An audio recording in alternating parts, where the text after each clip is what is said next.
Hi everyone, it's me, Tim. Today I want to talk about Arcanum Magic design. But first, let me address what's going on. New digs, haven't had time to even unpack the books into the bookshelves when Anubis1101 asks some really good questions. And as a super mutant, he gets a priority video, which means I just dropped what I was doing. I said, stop, hammer time.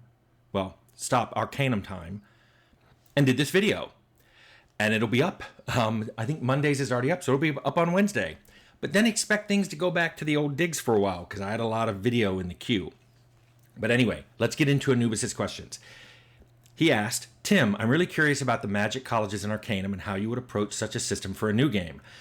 How do you go about designing and filling out all the different types of magic once you've established the setting? There are obvious ones like elements, but less obvious ones like meta, my favorite one thematically.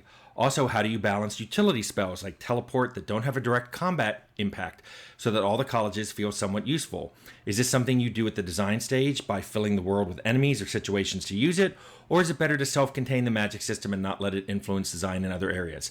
And lastly, what do you think went well with Arcanum's magic and what would you do different in future fantasy games? Feel free to break this up or even omit parts of my questions if you like. I'll accept whatever you have to say. Great! I love when people accept whatever I have to say. So let's dive into Arcanum magic design. By the way, all these questions are related to each other. Since how I fill out the colleges were related to how I balance them and how I even decided to have those colleges. So let's just talk about first the overall design in Arcanum. I followed my rule for Arcanum. We started with the Arcanum setting, and it was just Leonard and Jason and I, and we talked about we wanted a magic and tech setting. We talked through what we wanted in that, especially the magic and tech being at odds. And then we talked about what story we wanted, because we wanted a really good story. When all that was behind us, we sat down to make system mechanics, and I was working on magic. And that meant magic came after setting and after story and was influenced by both of those things, which is as I think they should be. For an RPG, that's the order I think things should go. So because we had already had those things done, I knew magic was supposed to be old. I knew it was supposed to be really varied. I knew I wanted stereotypical magic users that you see in classic fantasy RPGs, as well as off the beaten path ones. If you remember, I had a video called Design Pillars. I'll link it below. And I went over the Arcanum design pillars. Real quick, they were tech that mattered, rich class creation, complex stat-driven game, huge main story quest, and multiplayer.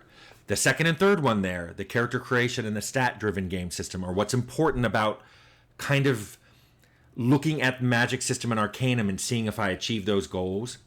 For the second one, a rich character creation, we didn't have classes.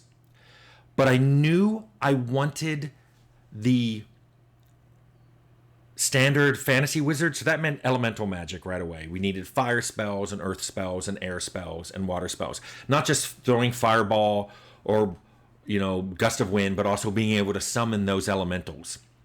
I knew I wanted clerics and priests, so I knew I needed some healing, which turned out to be white necromancy, because it turns out, or necromancy, it turns out healing is a form of necromancy.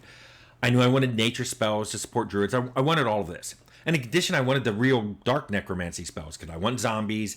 We also wanted Speak with Dead because we'd already talked about how we wanted the main story to go, so we knew what quests we wanted, which meant some of our quest backup was, if you kill this person, you can still speak with dead. You can still talk to the dead spirit of the person and still get the information you want. It was a backup in case they didn't have a journal or a key to something, or something you needed from them was only something they knew.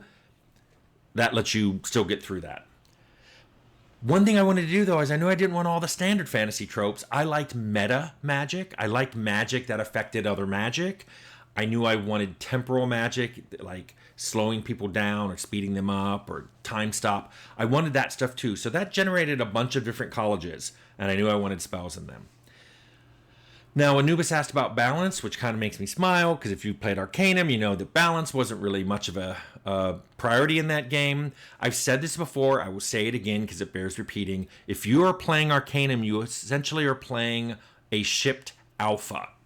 It is not even a beta. We didn't even get to the bug fixing. As soon as we hit alpha, where all the features were done, the game was pretty much sent out the door. There was no time to balance, much less look at some spells and go, I think this one needs to be replaced. So there are some spells on those college lists that I'm like, I'm not sure I would have kept those. But if you look at design pillar number 3, what a rich stat-driven, complex character system, I think we achieved that goal. Magic was very complicated. Everything affected it. The player attributes, like Constitution went into your fatigue and your spell resistance, and Intelligence determined what spells you could use, and Willpower also affected fatigue and spell resistance, but also determined what spells you could learn. Your player level factored in. Even the items you chose to use, because those items could affect your magic tech, the position on the magic tech meter, which would then alter how effective your spells were. So there was just so much that went in, even before you picked a spell and cast it. So I thought that was really cool. I think we achieved that, but let's take a look at some other goals, and did I achieve them? I wanted people to be able to make classic wizards, and I think that came through. I think people could make the standard, old wizard, or just, person who wants to cast some spells. I think that was supported. I think we also could support classics like rangers and druids and clerics and paladins and warlocks and necromancers. I think all of those tropes got fit. But I think there were a lot of crazy mixes possible too, and a lot of new style of casters. And I think based on some crazy player builds I've seen over the last 2 decades, I think we've achieved that goal of being able to make classic stereotype wizards and new ones as well. As for your question on utilities, I'll tell you what my goal was. Every Magic college was supposed to have, at the very minimum, a spell that was useful in combat that either did damage or affected a combatant in some way, so they did less damage or something. And then a utility spell, which was, a utility was defined as it helped you in exploration. Maybe it helped you climb up something or find a trap or open a lock. Or just avoid combat altogether by going invisible or, teleporting past something. Any kind of, even healing, general support, all of those spells. And then I also wanted every college to have what I called a showcase spell, which was something aspirational that when you were looking at the college list, you went, I really have to take that college. That's the spell I want to get. Usually it was the highest one. It was level 5, but not always. I don't know if I achieved that goal. I would say no. But that was what I was trying to do. And if I could go back, I would probably change some spells and balance others to try to achieve that goal.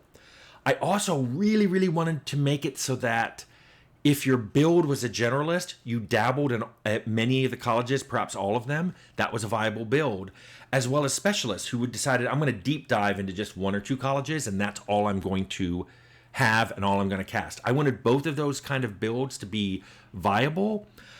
And I think the 1 point fiasco, which I have a whole video about that, you can read it, you can look it below. I think that worked against this goal. I think that's one of the reasons I didn't want it, because I felt that it worked against this generalist specialist balance I was trying to go for.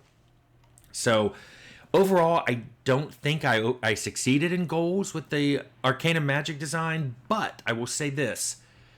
If I had had a few more months to work on the game, that would have been part of the balance. Some of the spells would have been replaced, and the other spells would have been balanced so that harm isn't just the most obvious best spell you can take in the game. If I were to make a future game, the 2 things I want to say is I really like Will Wright's rule of letting simple rules allow complexity to emerge. And I think that's how I would put together a Magic system in the future. I would make very simple rules for how Magic worked. And for each college or type of Magic, I'd make a very simple rule for how it worked. And then they'd all follow that rule. But complexity would emerge because maybe spells could interact, or maybe there were spell building blocks that you could combine that could interact. And on that note, I really liked Tyranny's spell building rules. That was a really fun system. If you haven't played Tyranny, I recommend it. It was a very fun way of doing Magic and letting the player make more Magic. And I would also look into doing something like that. I think that's a direction I would go on future games of mine that included some kind of Magic. Anyway, I hope that answered all of your questions. Anubis1101. And for everyone, I will try to get this all cleaned up. soon.